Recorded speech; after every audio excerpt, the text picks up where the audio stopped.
Hi all, welcome back to Ashkami once again.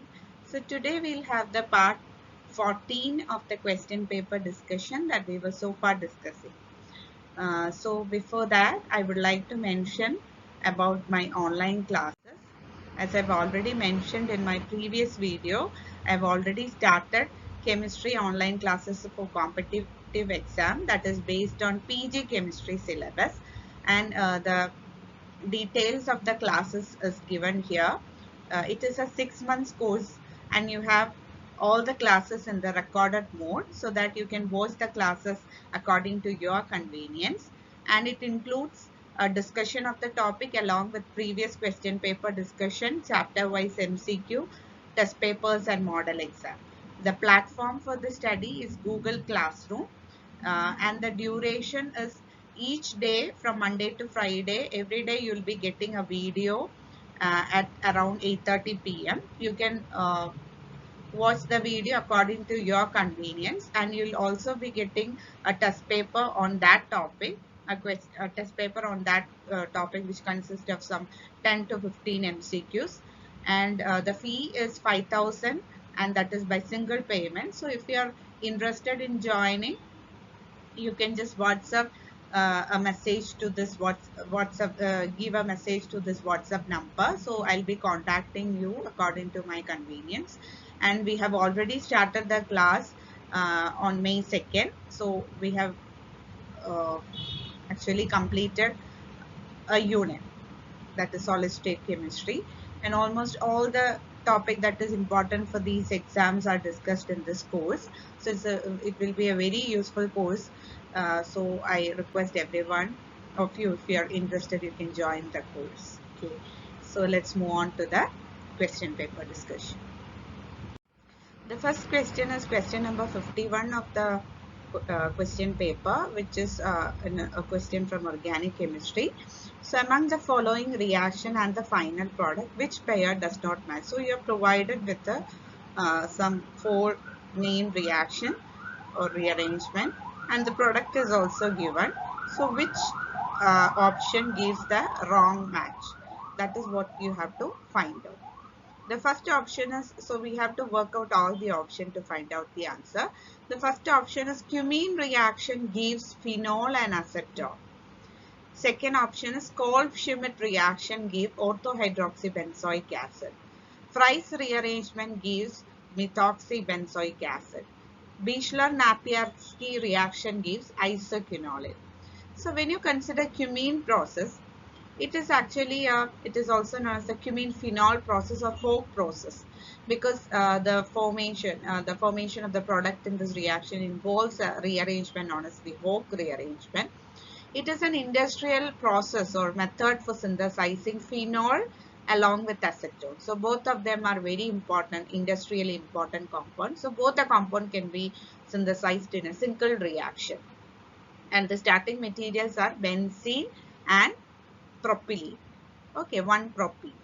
So the term cumene actually stands for the intermediate, that is isopropyl benzene. That is when you are having benzene uh, and an isopropyl group attached, a propyl group attached to the second position. When you have a propane, 2-benzyl propane, that is what is meant by isopropyl benzene.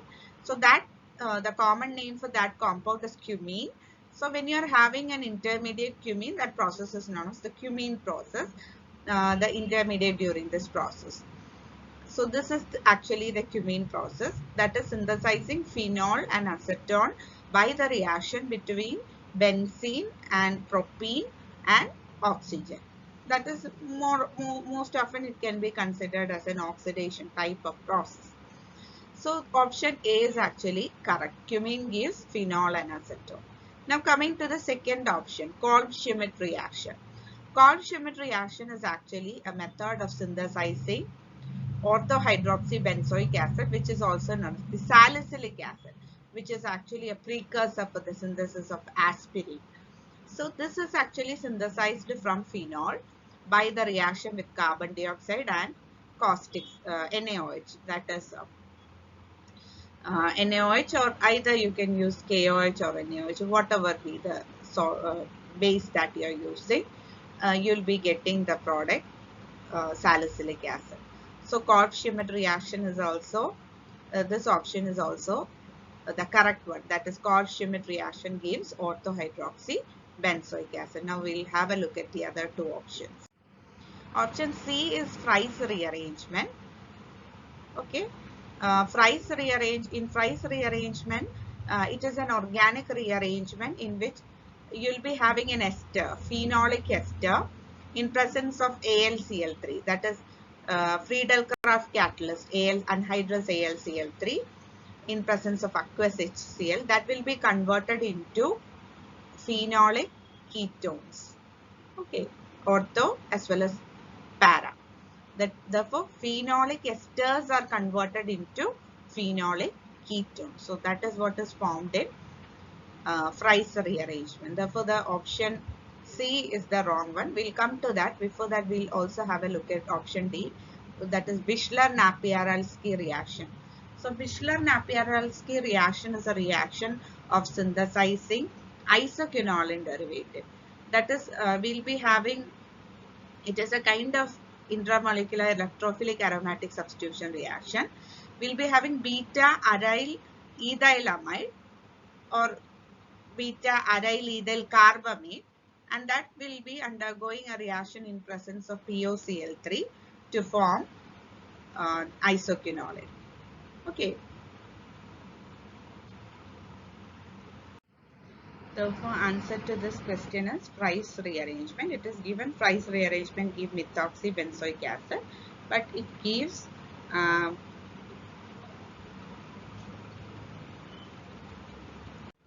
phenolic ketones as the product. So this is the wrong option. So that's all for this question. Let's move on. This is also a pretty simple question, and this is also about a name reaction that we have already discussed in the previous question, that is Schimic reaction. So phenol is dissolved in caustic soda solution along with carbon dioxide gas at about 398 Kelvin and 47 bar pressure gives which of the following compound? It actually gives salicylic acid, that is orthohydroxybenzoic acid, but you don't have an option like that. Option A is sodium phenoxide. It's not the answer because it will definitely form sodium phenoxide on reaction with NaOH, but in presence of carbon dioxide, it will be forming the final product, which is salicylic acid. Cumene hydroperoxide is not the answer. Phthalic acid is not the answer. So none of the above is the answer for this question. So that is a pretty simple one. Let's move on to the next one. The next question is about the oxidation of glycerol with periodic acid. Periodic acid is nothing but it is HiO4. So HiO4 usually reacts with the vicinal diols, that is diols containing both the hydroxyl group at adjacent carbon atom in 1,2 position. So vicinal diols, they are cleaved by periodic acid to yield aldehydes or ketone. So when you are cleaving this at this position, you'll be getting C double bond O and C double bond O on both the carbon atom plus HiO3 and water. So this reaction actually proceeds through the formation of a cyclic intermediate with HiO4. That is, this is the cyclic periodic ester that is being formed. And once this ester is formed, this will be undergoing a bond cleavage in this manner.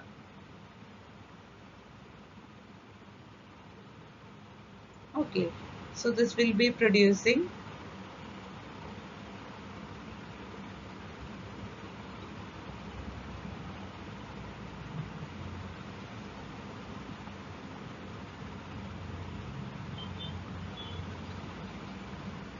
this will be the reaction that will be getting.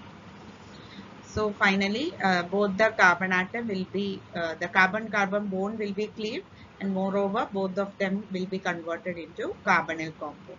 So suppose you are having hydrogen on this side, you will be getting an aldehyde, or if it is alkyl group, you will be getting ketone. Now you are asked to, so these are some of the examples of periodic acid on vicinal diol. This is also an example of vicinal diol. So this part will be converted into C double bond O, and this will also be converted into C double bond O. So since you are having a hydrogen atom here, this will be an aldehyde. Since you are having a methyl group here, this will be a ketone. And when you are cleaving, this bond will be broken and both of them will be converted into C double bond O and C double bond O. So this gives a dialdehyde. Okay, terminal dialdehyde. Now we are asked to find out the product of oxidation of glycerol. This is actually glycerol, which is a trihydroxy acid on treatment with HiO4. We know that when you carry out the oxidation with the periodic acid, the adjacent OH groups will be converted into keto group. So here you will be getting H, C double bond O, and here also the bottom also you will be getting H, C double bond O. See, these are formaldehyde molecules.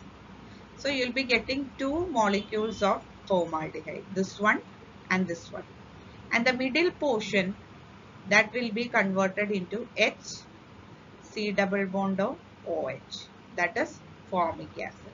So when you carry out the oxidation of glycerol using periodic acid, you will be getting two molecules of formaldehyde with one molecule of formic acid. So this will be the answer. So that was also a pretty simple one. The next question is from a rearrangement which is known as the Hofmann rearrangement, in which an amide will be undergoing a rearrangement in presence of bromine and alkali to form an isocyanate intermediate, which will be hydrolyzed to form a amine. And when you compare the starting compound and the final amine, the amine will be having one carbon atom less than the starting amide. So this is normally what is taking place in Hofmann rearrangement. So when from the product, the final product of the reaction will be an amine with the one carbon atom less than the starting amide. So in this case, you are having 1, 2, 3. A 3 carbon atom containing amide, that is propyl amide. So when you are converting, reacting this propyl amide with bromine and alkali, this will be undergoing a Hofmann rearrangement to form an amine with the one carbon atom less.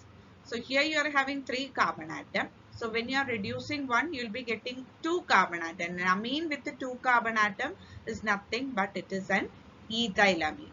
Ethylamine will be the product that will be formed.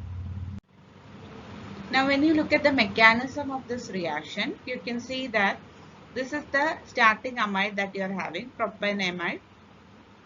Initially the OH minus, that is NaOH, the base from the hydroxyl ion, hydroxide ion from NaOH will be abstracting the amino proton to form a negatively charged species, and that will be making a nucleophilic attack on bromine molecule, resulting in the formation of N-bromo product.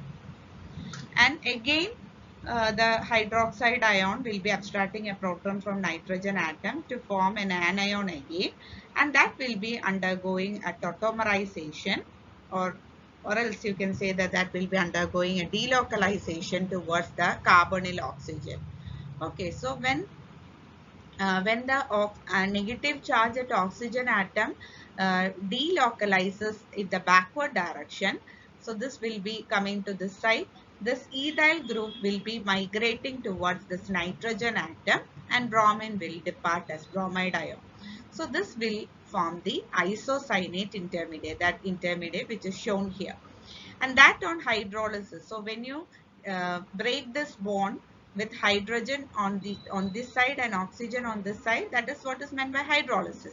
This part will be converted into an amine, and this will be converted into carbon dioxide that will escape as a gas molecule. So ethylamine, that is amine with the 2 carbon atom, that is ethylamine, will be the final product. So you have to remember that in Hofmann rearrangement, always you'll be getting an amine with the one carbon atom less than the starting amine. So if you are starting with 3, you'll be getting an amine with 2 carbon atom ethylamine. Suppose you are starting with a 4 carbon atom amide with 4 carbon atom, you'll be getting an amine with the 3 carbon atom, that is propanamine. So you can actually find out the answer just by looking at the number of carbon atoms in the reactant and the product. Therefore, ethylamine is the correct answer. So that's all for this video. This is a short video, so we'll be discussing the other questions on the next video. If you find the video useful, please do like, subscribe and share, and stay tuned for the next video. Till then, take care and bye-bye. Thank you all.